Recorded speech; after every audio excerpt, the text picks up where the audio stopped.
bugeni yo.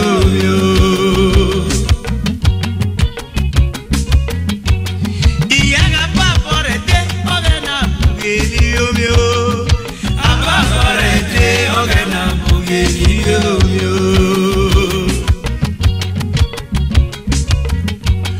Ogena logi yo pa como la guerra kuwo no yoli mama.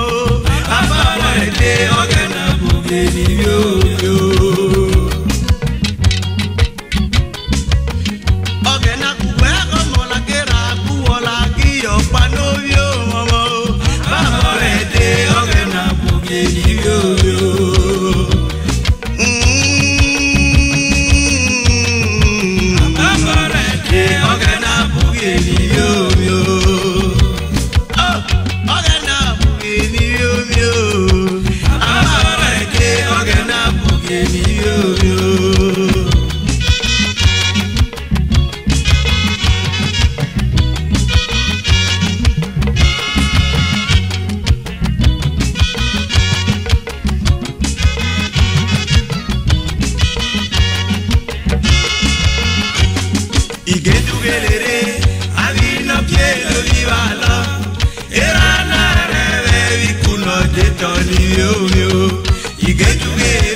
ni yomi agora po mweme atete odabi ore odona la ya mai sobekelu eye ya na abuye agora po mweme kupo ke odabi ore odona la ya mai sobekelu eye ya na abuye ere nere kuni digbada aya ne pola fo kwikaya sepe ore oga to egbe uge mo igini gwere uge ma so ewo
Sunuma, Ima,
royal of Opochi ugwelegena ọmọ na yereko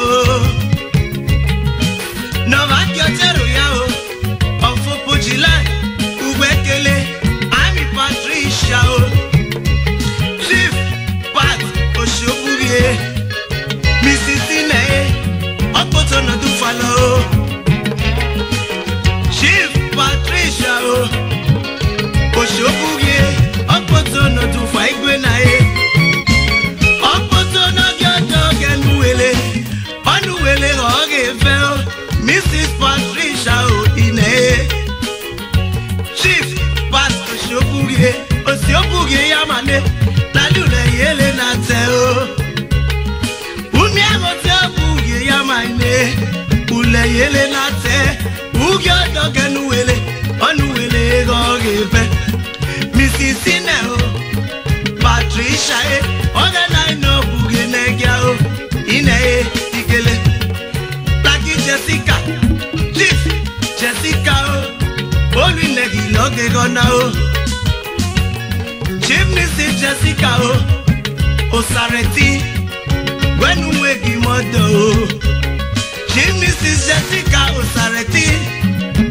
Alokeke Opote no wegi modo o Obanuwari Chief Inegbe Onuwele romwe mayalo Wagala gbe wagi party Jessica lagi party o Enemuwele modo Wagala gbe iyo wagwe meyeme o Chief Francis yo Hi Chief Francis Indomitable Chief Ine Hi Chief Ine o Francis Ine Yenusoki young Olivia o Chairman yo Ine oye Ugwekele iye kakabote Ikele Chairman Ine group of companies Ono yereko Now I get your royal of Opochi Ikele Barrister Yusufu Abubakar Oyagbede o Oyalachi Yaya Yusufu na gbede Iligwe molona Ono yereko Alachi Yaya Ule yomo Omo nomo okekeye Barrister Yusufu Nikele Abubakar Omo egbagbo yoregbe Former Student Union President yo Ena Unibeye Nikele Former President yo Unibe Student Union Ilibege Wagboye Chairman yo Link up Patriotic Youth When you give Sarah Wisumi Kuwekele Opoto no gawu bienureye Madam Sarah Oh Ugalagbe Yusufu oh Sarah Gofalo so Sarah Oleru odele Kuwekwe na Ami Yusufu oh Madam Sarah Gonegbo uwa oh Alaji Pike Apadoga na uchi Iye kinage na o Oko wisomi Fuga ma o Opote no weki modo Yege megi wege na Josie Mrs. Musa Megi wege Josie Mrs. Musa Kekere ya nukbe mi ayame o Alaji Pike ye Musa o kogalo Oya uchi o Chief Kakudu Bessie o Kakudu ye Chief Kakudu Bessie o Bessie ye Ulogi Chief Inegili igwe na ye Kakudu Bessie o Bessie o Bessie o Bessie ye Igele Agboye Ine o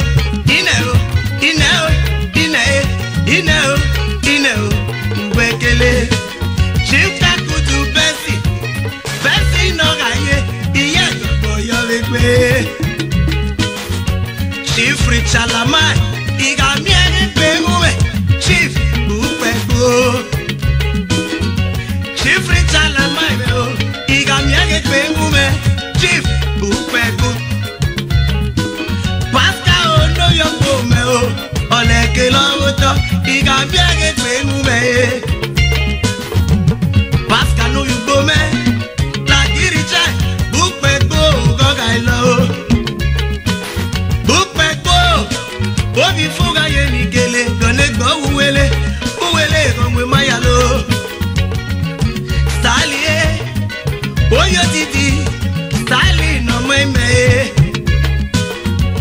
oyo we power no ono ye America okole pote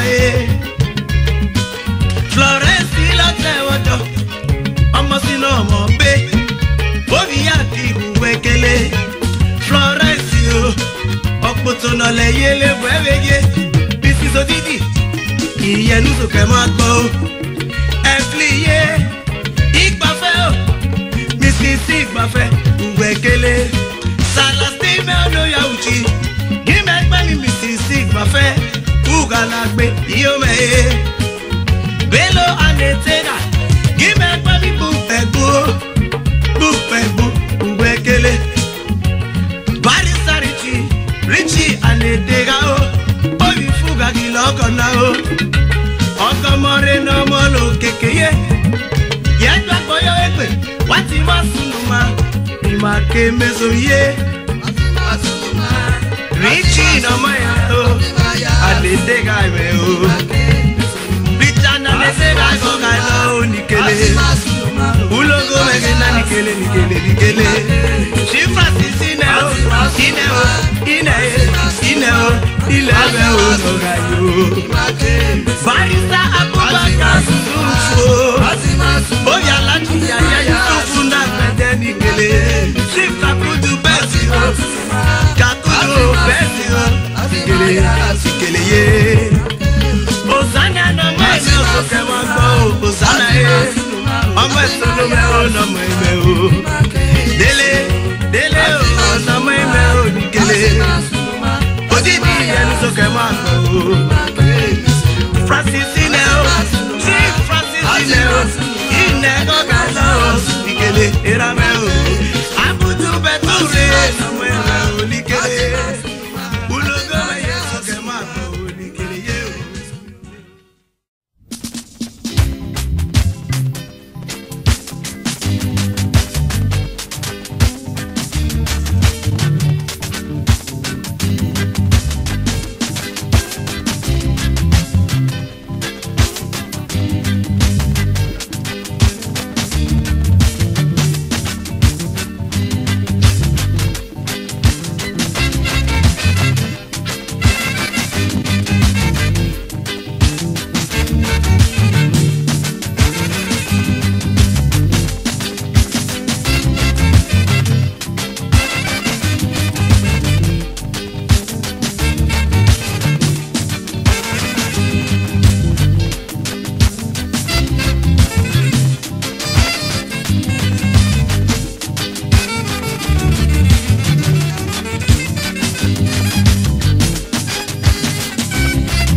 victimization. Inheritance, this is why I'm being jealous. Oh, just show them the way. Work very hard to be a leader, honorable, but you must not wait for no one. Work very hard to be a leader, honorable, but you must not wait for no one.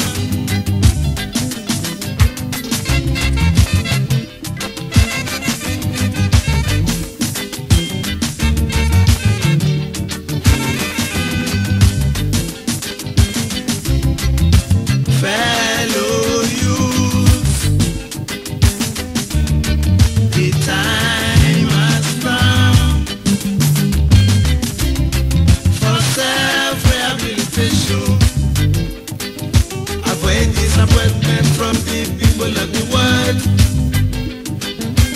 Work very hard to be a leader, honorable, but you must not wait for no one.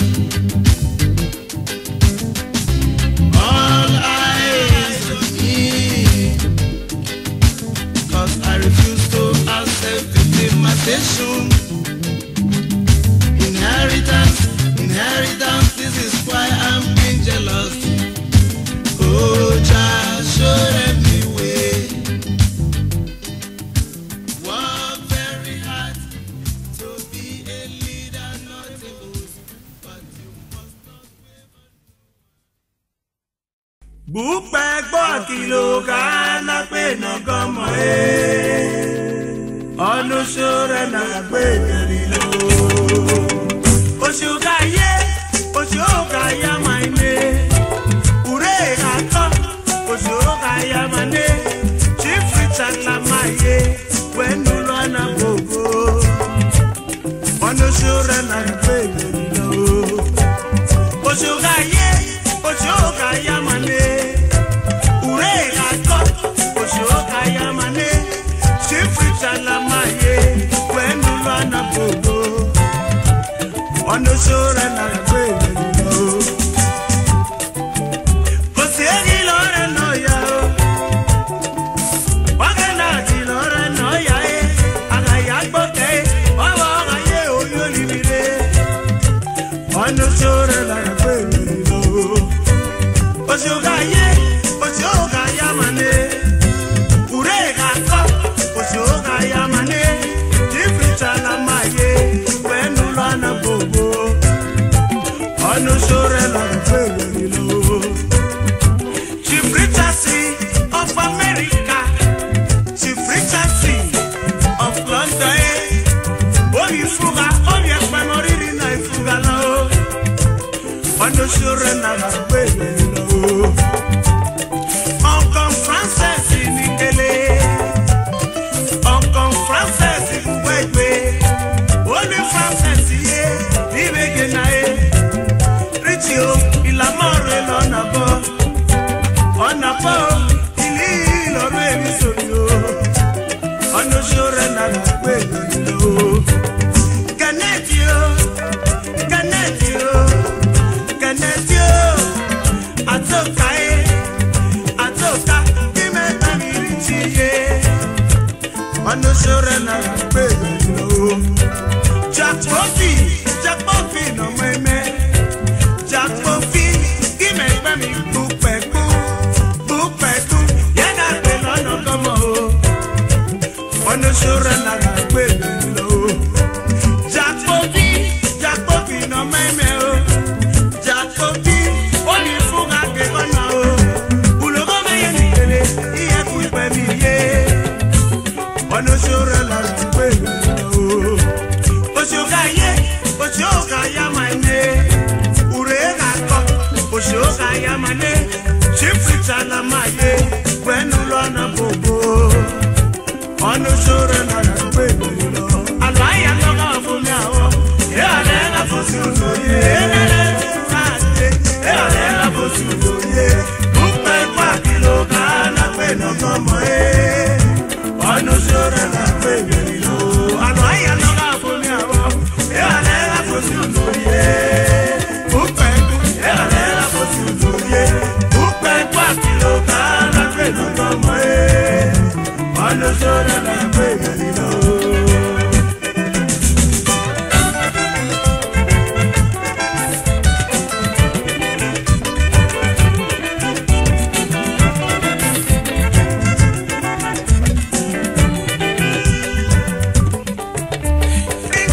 Solomon etuo King Solomon etue Bakaku nikele Bakaku na mweme Akwina seme iliwe gedao Onweme keki logona Akwina seme iliwe gedae Oya no shure na kwego King Solomon etuo King Solomon etue Ama ilichaji la maya milogo nao Ono shure na kwego Solo oroli ritao Encore rita Ilivege Encore rita Yes ilivege rita Ono shure na kwego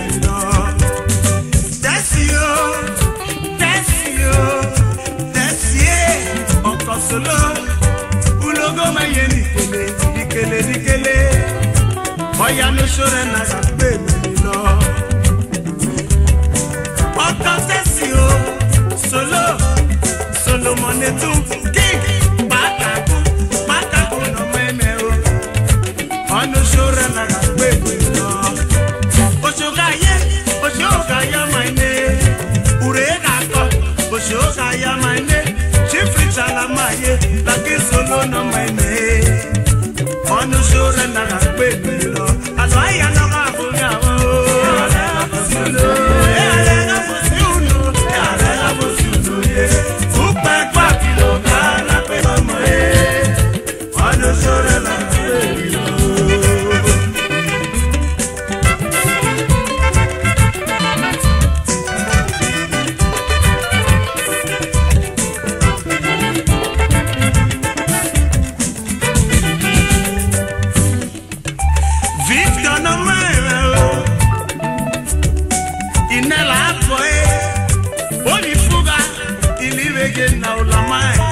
Ono sure na gbe mi lo. Inela koye nikele. Fito no meme o. Taki peji etu no meme o. Ono sure na gbe mi lo. Ojola mai no meme. Ojo taki Solomon etue. Ojola mai etu ibami ye. Ono sure na gbe mi lo. Sudamikio, Sama, Sudamik Autos Motors ye, Sudamik International ye nikele, ono sure na gbe mi lo. Mike Chief Arise, Mike Umobodo Arise, Grand Prince of Football ye nikele, Upo one ilivegena, Grand Prince of Football nikele. Oya no sure na gbe mi lo. Peter Ibadume o. Peter Ibadume. Peter ongena no bugeneke o osigena. Ono sure na gbe mi lo. Alaji Surati ye nikele. Surati opilagwe. Okomo no megbe nwe. Surati o opilagwe. Barista Surati opilagwe nikele. Oya no sure na gbe mi lo. Oshoga ya mane. Urega gba. Oshoga ya mane. Chifrita la maye. Wenu lana bobo. Ono sure na gbe mi lo. Alo aya no ga funya o. E ale ga fosu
ọ̀nà ṣòro nàrà pé lọ.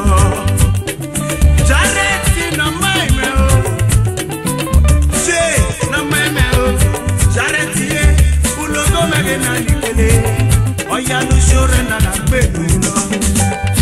Aláàjì ti SFO yẹ nìkele, SFO yẹ orí kàbí ìgbò, SFO ọ̀dọ́ yóò mẹ́wọ̀ ẹ́, ọ̀yà ló ṣòro nàrà pé lọ. Aláàjì nìkele, Sufi Abdulmalik yẹ, Sufi yẹ kúlógó mẹ́gẹ́ náà nìkele, ọ̀yà ló ṣòro nàrà pé lọ. Ajá tẹ̀sí, ó yẹ pàṣẹ náà fúnka. Fires, Ekeli Maro, Imagigbe, Laki Aile Oge Laye Nikele, Oya no Shore na Yeto Nyorino. Barista Richie no Meme Onikele, Barista Richie Anetega Logaye, Anetega Ye, Umya Mero Alote Ye Nikele, Oya no Shore na Nyorino. Yama! Oko More Nekwe, Richie.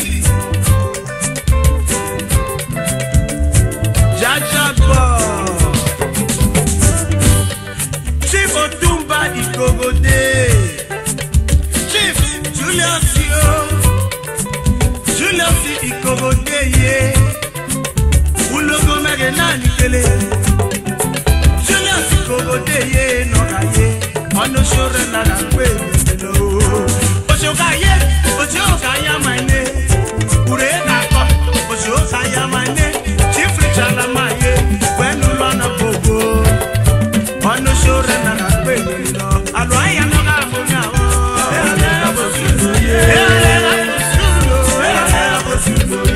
Book that Papilo, Kana, Peno, come away, on the shore and a baby, Aloya no Gabunya, I could do it, I cannot see my year.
Somi imagugwelo ototo bongu koe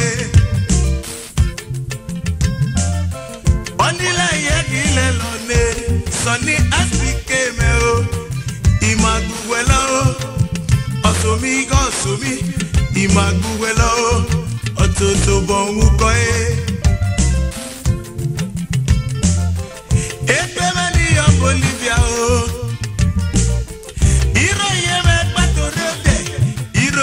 Gadava, and I'm way Gadava, Ototo Bonguko. Ekpemeni of Bolivia, Iro Yeme Batorode, and I'm way Gadava, Lagape, Ototo Bonguko. Yaganila Yagile Lone.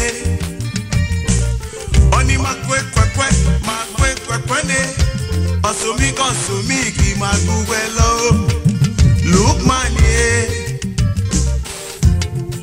Apapore de imagi walo Konile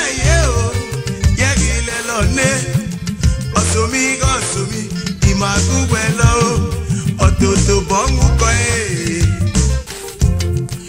Ototo bongu koe nile yekile lone Kosomi imagu welo Ototo bongu kopio bongu ga solidere Ototo bongu koe Ototo bongu koe nile yekile lone Kosomi imagu welo Ototo bongu kopio bongu ga solidere Ototo bongu koe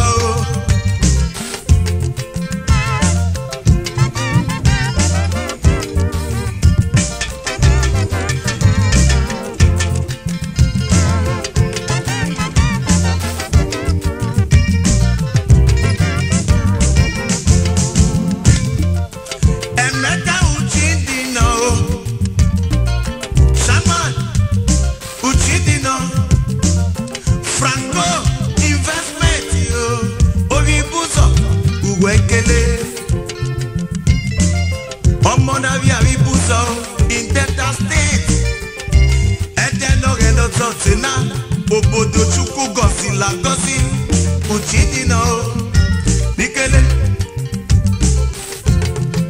Ombonali Aribuso Ilogo now Your philanthropy has gone far and wide A man who has got award and titles in philanthropism Uchidino Emeko Express German International business magnate Chief Emeka Uchidino Ese wanda wewege Augusti Oyaliume o Augusti Oyaliuye Gimekpemi Chief Emeka Uchidino Ovi Buzo Uwekele Ese wanda one of Ibuzo Uwekele Uchidino Ototo bongu koe He is married to one on Ansumi faithful honest and God-fearing woman Chief Mrs. Francisca Uchidino You are too much The looking glass of everyone in Ikele The looking mirror of every woman Chief Mrs. Francisca Nikele Uchidino Nikele Executive Director Franco Investments Francisca Nikele Mrs. Emeka No rival Mrs. Emeka You are too much Mrs. Emeka The only one Mrs. Emeka Francisca Uchidino Chief Mrs. Uchidino Uwekele Mrs. Aliuye He came Itemeo Egana tema ilagina Aliuye Josimeo Uwekele Executive Director 15 Properties Eneyo Abuja Ami Ostilo Enele Mele Chief Emeka Uchidino Uwekele Chief Godina Nabo Bada Parakoi of Oshogbo land Father Chief Anabo Ugalagbe Majeko Bache of Ikeja land Oshuramen of Ayamu Otalo Olulo Uwebegina Tokadu Uwekele Chief Godina Nabo Bada Parakoi of Oshogbo Peter Igbadume Yekemo Yame Bada Parakoi Uwekele Jareti no Vitenepe Ovi Kabiko Lekele Jareti Ototo bongu ko Ugalagbe Nikele Abdu Oro Oyonwa Kilikwe na Abdu Oro Amaja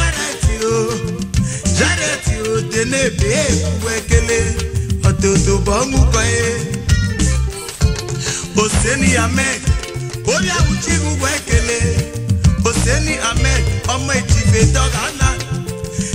Togana akele sawoye Adapu iwe wekele Chifa sebeoga Ugala pe Chifa sebeoga o Chife Togana Ulogo maye nikele Ikpe miye Ototo bomu koe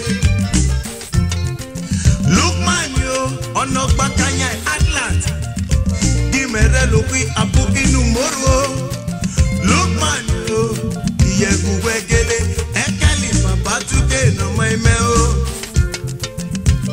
Clem uno yakpa o Clement akpa o Dikele Ono yewi wori Omo aputula o Oshosi mere Uwekele Onila yegile lone Oni masone Kosomi Imagubelo Ototo bomu koe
Mrs. Lucky, Apoto loso puepo.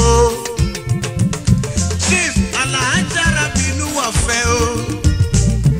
Mama Nikele, Chief wafeo.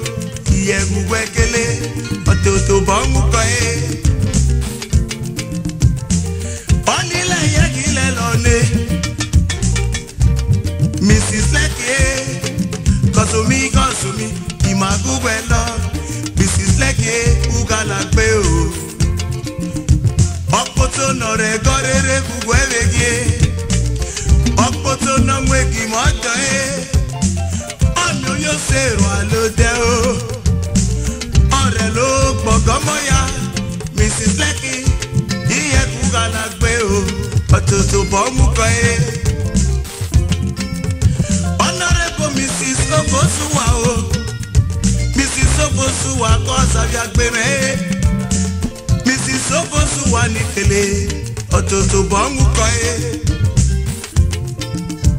And Asa one No my mail NFPC Lilosa Bakanya Abuja And Asa one Nino ye Abuja Ugalate Siva Ori alogena Nikele Siva alogena Ulogo megena nikele oyi fugalo laki ima pakikwe Ima ikwe otomore nekwe mulo Ima yakaka patele laki Dr. Lema oyi fuga nikele Sote bieno vigaboe Dr. Jerry ni yokpame umule Orwe lona po Laile pele yele Dr. Jerry Umoleme ugalagbe Ijon esemoga elikele John esemoga Oteto ni yori Ilore pe ngumenae Esemoga uwekele Shaka no Ovio mopo Shakaro mio boya o Osomi kosumi Imaguwelo Ovio mopo Imaguwelo Mr. and Mrs. Ekpamubo Ewa Savia Kwemeo Mrs. Ekpamubo Onikele Wadana Kwe Inimo Imeo Oh Sheti Mae Nago Igbo Yusufu Lagi Abdul Kerimu Opoko Anusomi Kokwe Iya Uchinere Kwe Dameya o Enekbakanya Inaite Abuja Iyage mi oboya o Ere lo boyo to mafie Sheti Malago Igbo Onile Yagile Lone Ramanye Oruwe Koka Onile Ye o Uwe Gomoeme o Otutu Bomu Koye President Alagayo no Moime o Gayo Moime o President Bolivia Fast Club Uye Nikele Otutu Bomu Koye Oh Onile Yagile Lone Oni makwega ne Osumi gosumi Imaguwelo Otutu bongu kwe Eta koni rime Imaguwelo Ulo komeke na nikele Sunny SDK me o Sunny SDK me o Jerry o Na maime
offer my land. She famous is me on the top of where I go. On the top where Yanu Kakabo Ule yele na tazanite na useme o. Iseme ye Kakabo ule yele na tazanite na useme o. Ete noromo ya isomi Onegi yom Bolivia o Oni merago ganalo Afuse nirege Ere noromo ya mi o Onegi yom Bolivia Oyo oni merago ganalo Iseme o Ikpe oganogo kwa Osego kwe maya Umagila safari Iseme o Ule yele, she famous iseme, on the soragbe ule yele, kakabo ule yele, play yele lone yo.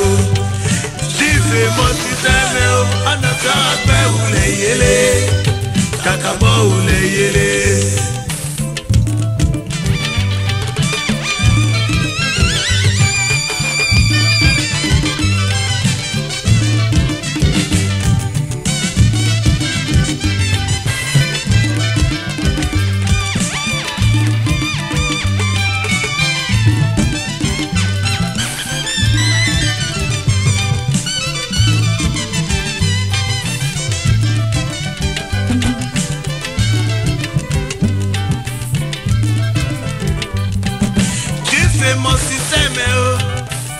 Ule yele na tiasa netena Iseme o ugalagbe o Iseme orego mie wade tuge Opoku jage lolo mie yo Iseme o Ule yele ogboya Chief famous iseme o Anato agbe ule yele Kakabo ule yele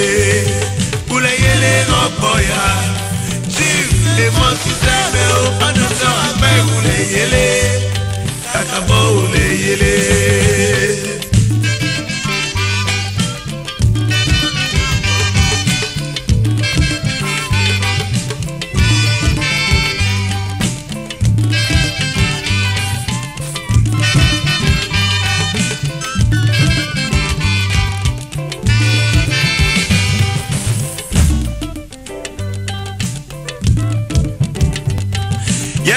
Negbe Abuja Lurawa emomo regolu Chife mosi seme o Ogagbe o Honorable Safit Aliu Nikele Ori fuga o Omemeru alode o Safit Aliu ye Ule yele okpe akpo o Onoto akpe mule yele Aliu me o